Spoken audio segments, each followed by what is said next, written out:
everyone, my name is Chelsea and welcome back to my channel. For today's video, we have my March wrap-up.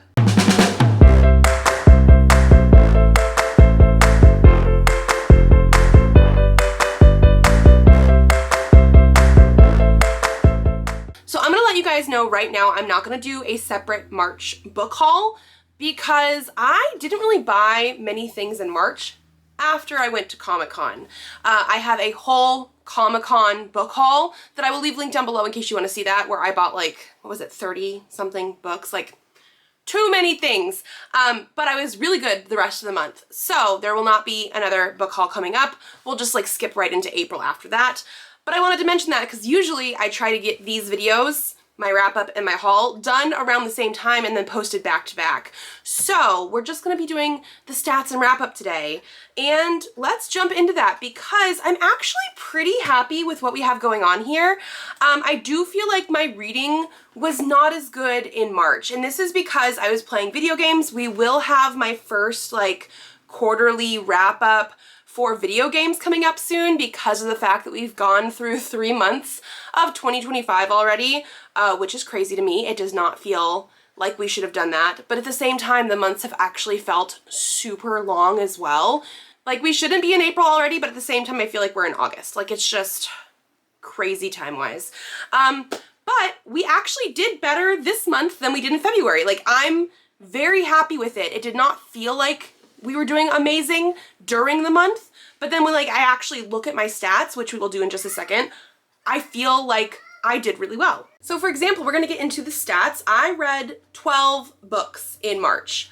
I only hit 7 in February. I hit 17 in January, but also if we're talking about the like DNFs, I only DNF'd 1 thing in March. Whereas in January, even though I read more things, I DNF'd like 6. So we're actually pretty equivalent in that direction. Also, I started a book in March that I did not finish yet. I'm a couple hundred pages in, so my page number is going to be off a little bit. We will get into that in just a second. But I did want to let you guys know, since I did a whole video finding this book to read, that I did not finish it yet.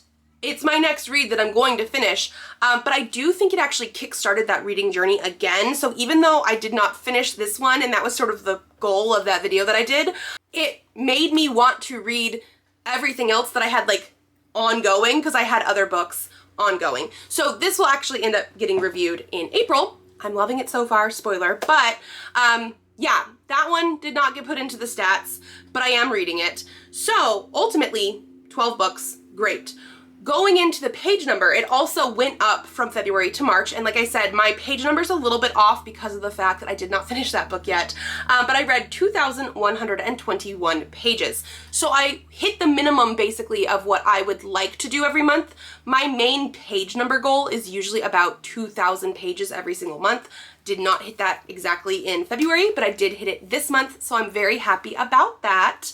And then one thing that also was helping me out was audiobooks. I only finished 3 books off of my TBR from last month, which we talked about in my TBR, and 2 of them I listened to as audiobooks instead of physically reading them because going out and doing things and choosing to actually have an audiobook versus listening to the radio and stuff like that, I made that choice and it actually helped kickstart me again back into that reading. So I listened to 8.7 hours in March, which is almost as much as January. January still has the highest amount for audio, and February was only 5.5. So like again, I hit more of like where I would like to be at every single month. So even though March somehow felt not as good, it actually ended up being pretty amazing. So now we're gonna jump into the individual month stats. The first one we have here is reading method. 7 of the books that I read were physical, 4 were audiobooks, and 1 was an ebook. For the genre, 4 were magical realism, 2 were fantasy, 2 were contemporary, 2 were horror, 1 was poetry, and 1 was nonfiction, which I don't read either of those very much, really. Going into the book format, 5 were manga, 4 were novels, 1 was a graphic novel, 1 was poetry, and 1 was nonfiction. As for indie or traditionally published, only 1 of them would be considered indie published, everything else would be traditionally published. For how I got it, 5 of them I borrowed from the library, 2 of them I owned previous to this year, 2 of them I bought this year, 2 of them I reread this year, and 1 of them was an ARC, an advanced reader copy. For the age category, 6 were young adult, 3 were adult, and 3 were middle grade. This is very much outside of my wheelhouse. Most of the time, adult and young adult on this would be switched. I do read adult usually twice as much as I read young adult now, and then middle grade is thrown in there. This last month in March was middle grade March, so I did try to focus a little bit more on middle grade books, even though I didn't necessarily hit like a ton of middle grade, but yes, I did do that. And then I have been tracking the publication year this year, and so 10 of the books that I read were backlist.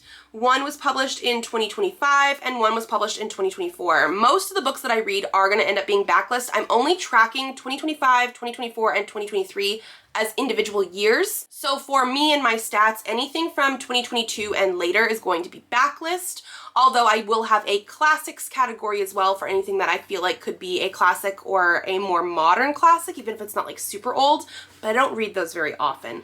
So this makes sense to me. And then before we get into the star ratings, I think I forgot to do this last month, but I did mention it the first month, I'm pretty sure, of stats.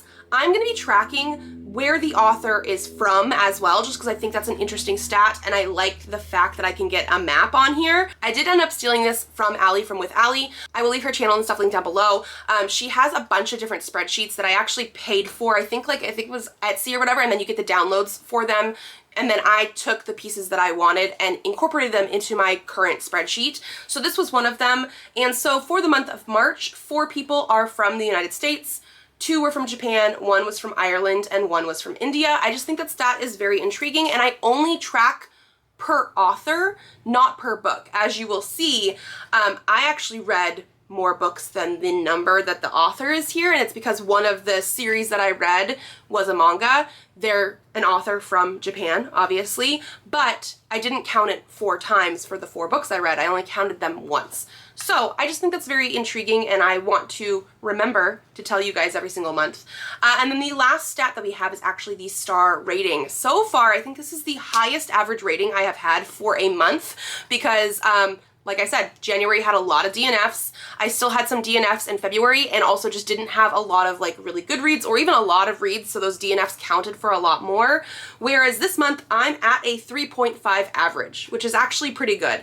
My current average for the entire year right now is 3.08. So you can really tell that this month was better.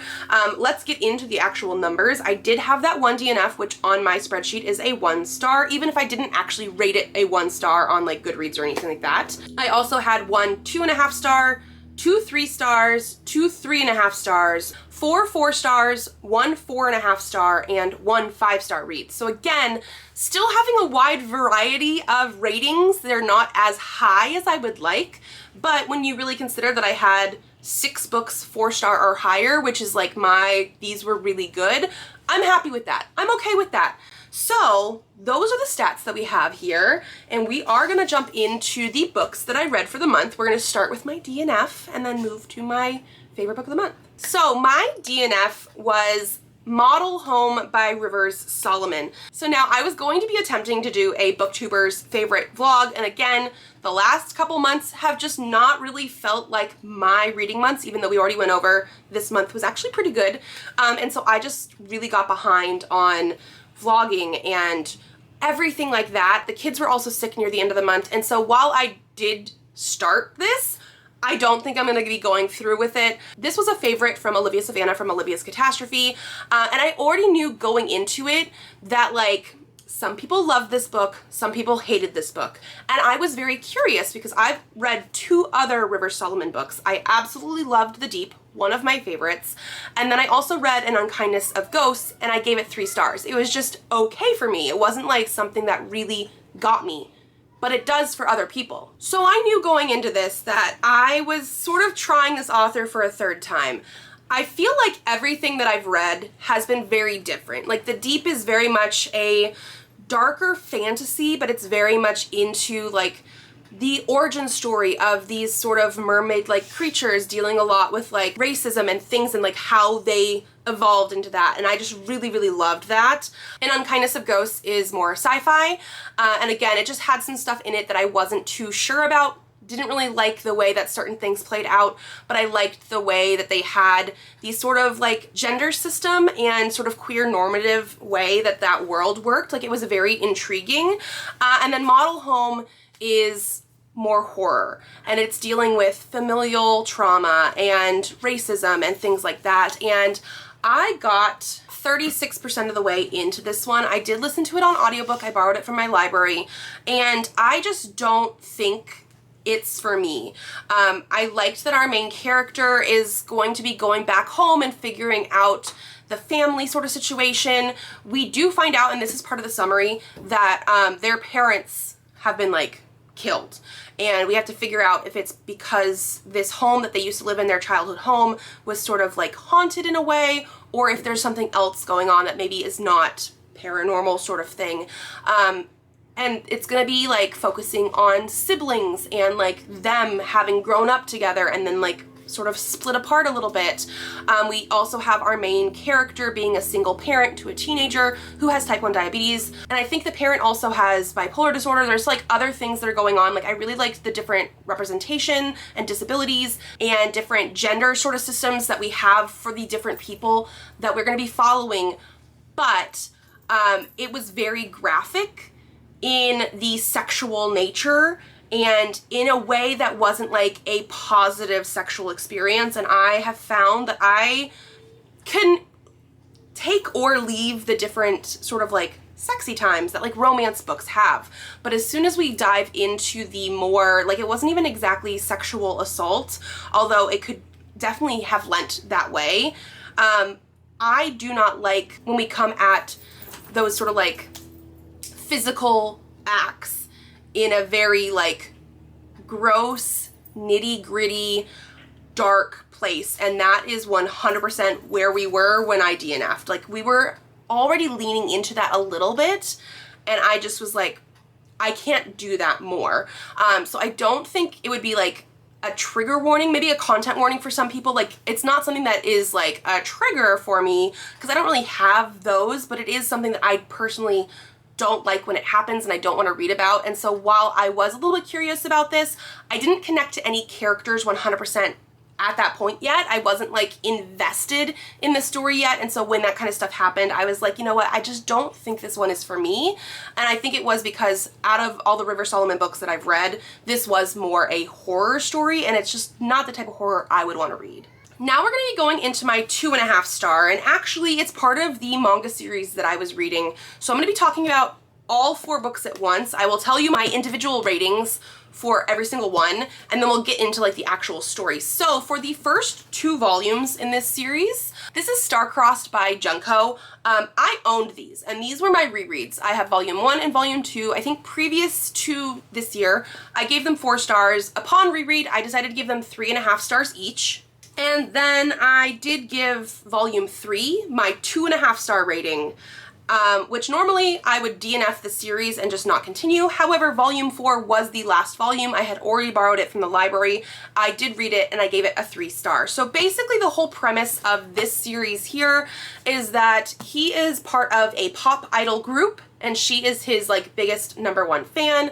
He's gonna be doing like a concert and she's going to it. She ends up in the very, very front row of it, and a stage light falls and is going to crush him. So she, like, out of instinct, jumps up and like pushes him.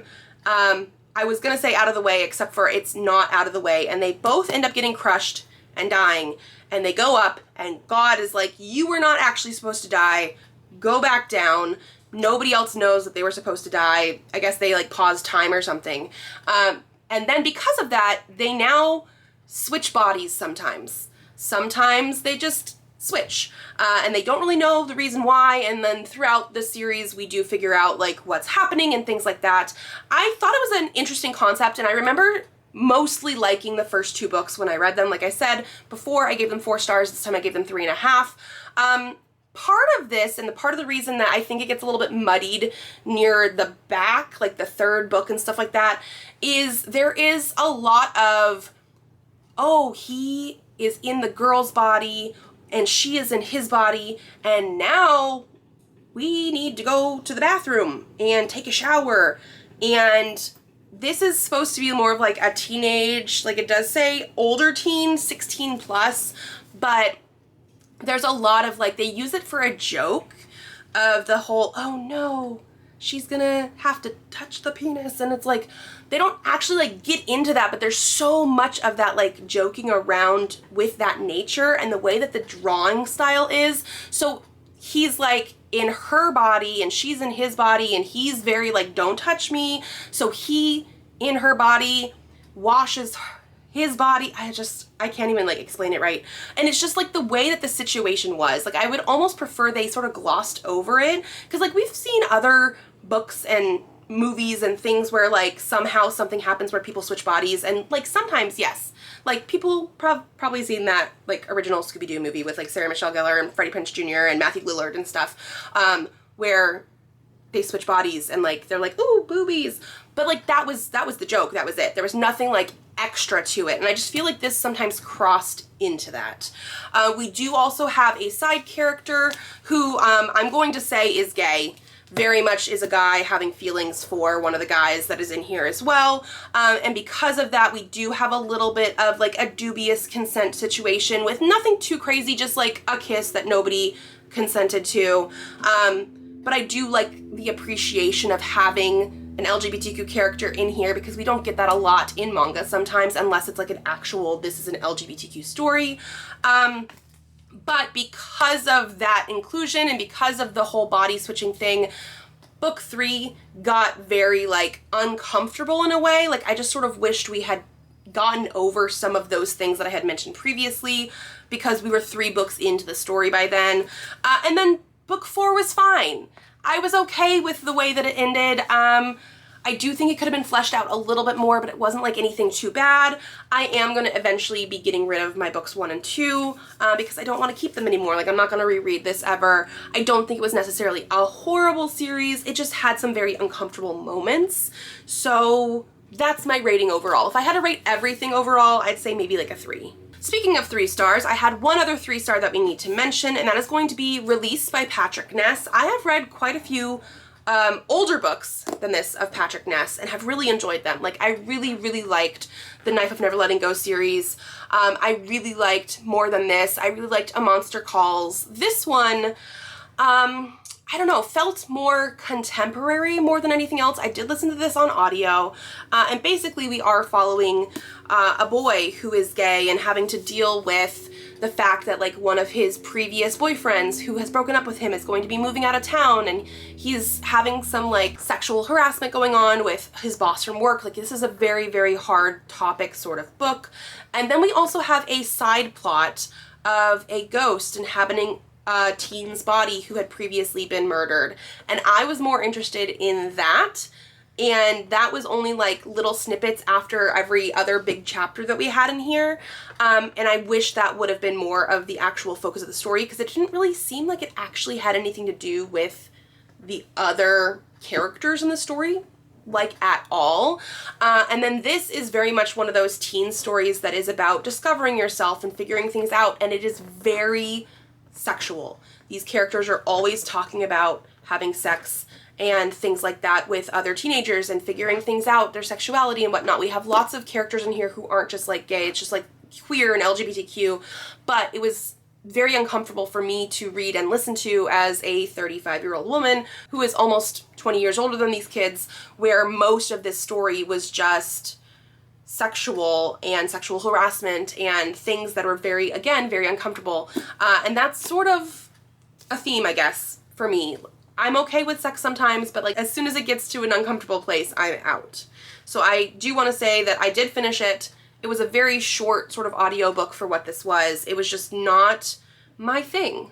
Okay, and then we're gonna move into my 4 stars because my 3.5s were part of that manga series we talked about. The first one I have here is A Hatful of Dragons by Vikram Madan. This is a children's middle grade poetry collection. Presley picked this out at Emerald City Comic Con at one of the booths where they had like free books and stuff, and we did read this over a couple different nights before bed, and it's just a really silly sort of time with the poems. I really did like this one. It's not enough for like a 5-star, but I liked that it had a ton of different poems, and some of them had like a punchline at the end and things like that. Some of the characters came and went from the beginning of the book to the end of the book. They had lots of different illustrations, and it was just a really cute time.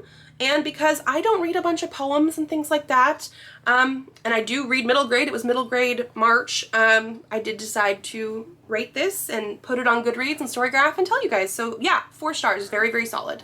My next 4 stars was What White People Can Do Next by Emma Dabiri. This one was a book that I picked up because, again, Olivia Savannah. Me feeling really, really bad that I DNF'd Model Home. And I had seen her talk about this recently, and this is a nonfiction. It was short. I really wanted to see what it was all about, and I do think this was a good start. It was definitely less about anti-racism and more about allyship and coalition and how people can work together and how to examine yourself if you're a white person, and I thought all of that was really good. I do think I gave it a 4 stars, mostly because it felt more like an academic type of nonfiction. I don't know if I would say essay. I don't really listen to essays or read essays, so I don't really know what the qualifications for that would be. But so I was almost wishing it was dumbed down just a little bit, and a little bit more of like, this is actually what this means, not just here, let me talk about all this kind of stuff to you.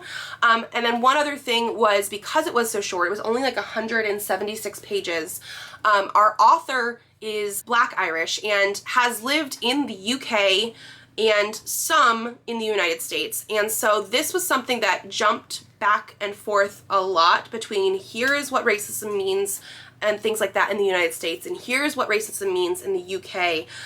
And sometimes I would just wish for one or the other. Like, I almost wish that when we got into like the US stuff, that like, if this is what you're talking about here, I almost wish it didn't try and take it and make it into the UK part, because of the fact that the author had to keep saying, well, we also have racism in the UK, but it is different. It's not the same as the stuff I just talked about. And then sometimes it would happen the same way the other way. And so I just feel like, because of how short it was, I wished it focused a little bit more on one or the other. I would have listened to it either way. And then again, like I said, I really liked the way the author read it. I really liked the way that the author spoke about the things, but because it felt very high level academic, again, and this is a me thing, I wished it was a little bit dumbed down for me personally. Like, if you're really calling for allyship and coalition and here is how you move forward, I wanted that to be more of the like actual focus compared to here, let me cite all of my sources and tell you about what these other people said. It just, again, maybe it was more of an essay.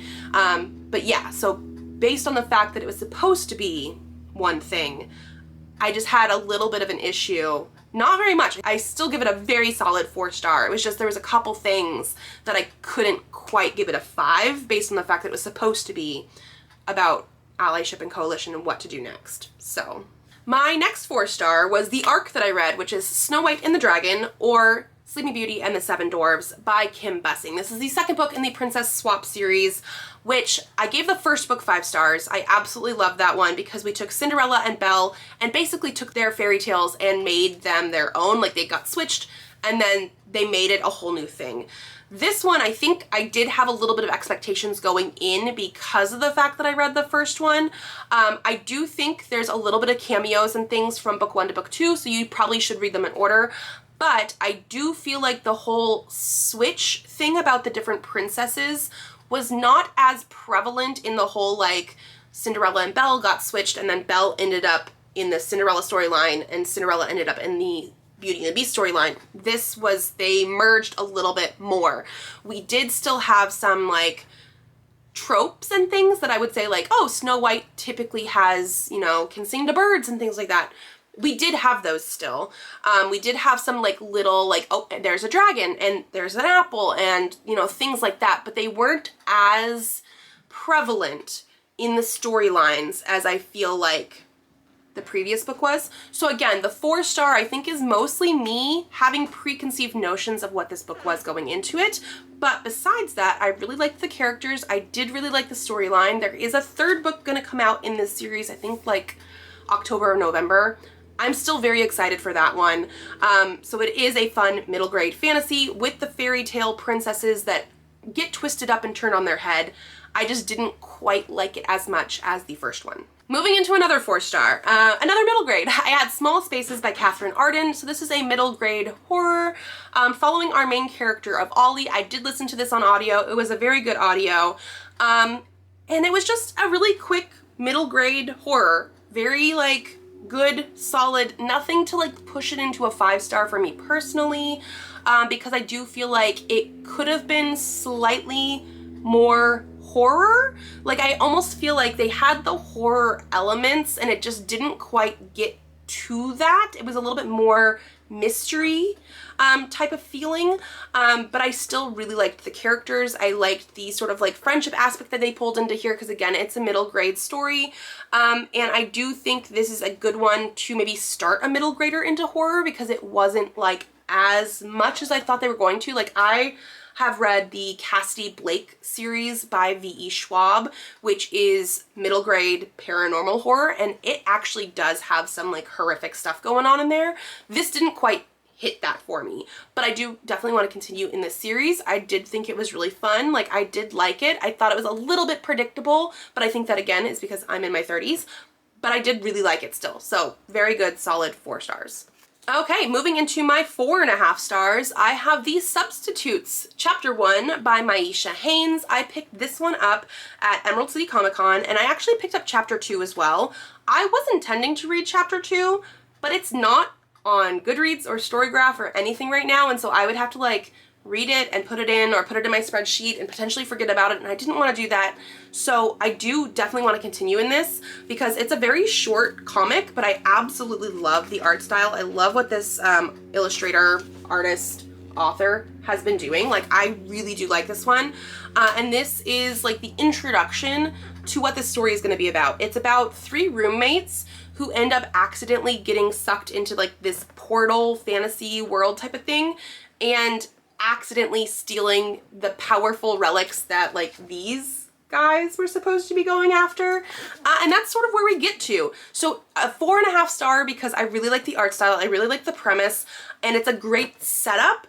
Not a 5 star because I need more to go on, and I know there's a whole nother chapter, but it needs to be put on Goodreads and stuff. Like I want it on there so I can read it, but I really do like this. Like I would definitely read more by this author. And then we're going into my favorite book of the month. My only 5 star that I have here is going to be a manga actually. It's going to be Sakura Saku Volume 5 by Ayo Sakisaka. I have absolutely been loving this series. It is a young adult shoujo series about this girl named Saku who has this like incident on the subway in the first volume where she needs help. She like loses her purse and somebody brings it back to her, and she only has this note saying, I think it's like Ryosuke Sakura is the one that helped her, and so she is like, I need to find this person. I need to say that I appreciate everything that they've done for me. I think I love them. Teenage girls, you know. And she ends up going to school and seeing the brother of this guy in her class, and so we go from there. We have lots of good relationship development, like friendships and things like that. Lots of stuff that I expect to see from good shoujo manga, especially Ayo Sakisaka. I've read other things by this author that I've really, really loved. And this is just a good continuation of the story of the characters we have in here. I will say we do have a character who is sapphic in here. They don't reiterate that in volume 5, but it is something that comes up in volume 3 or 4, I want to say. And again, I just really appreciate having a side character like that in a book series that is a manga, that is not like just like this is an LGBTQ series. It's just part of the world now. So I really like that. I also just really love this author's art style and everything like that. Like I am so excited to continue more of this series, and so yes, full 5 stars for this. Every single volume so far in this series has been a 5 stars for me. I absolutely love it, and so favorite book of the month. And then that is going to be it. Actually, hopefully not too crazy for this month, although like I said, I was not expecting to have this many things to talk about, and I just sort of did. I want to say maybe about halfway through the month I did not have this many things to talk about, and then I picked this out. And this really did kickstart that whole, hey, I need to finish some things that I had already started. So that's why that one's not finished. But I'm happy with what I've done so far this month. So that is going to be it from me. Let me know if you guys like this video, give it a thumbs up. And if you want to see more videos, please subscribe to this channel. I do have videos coming out Tuesdays, Thursdays, and Saturdays. So I will see you then.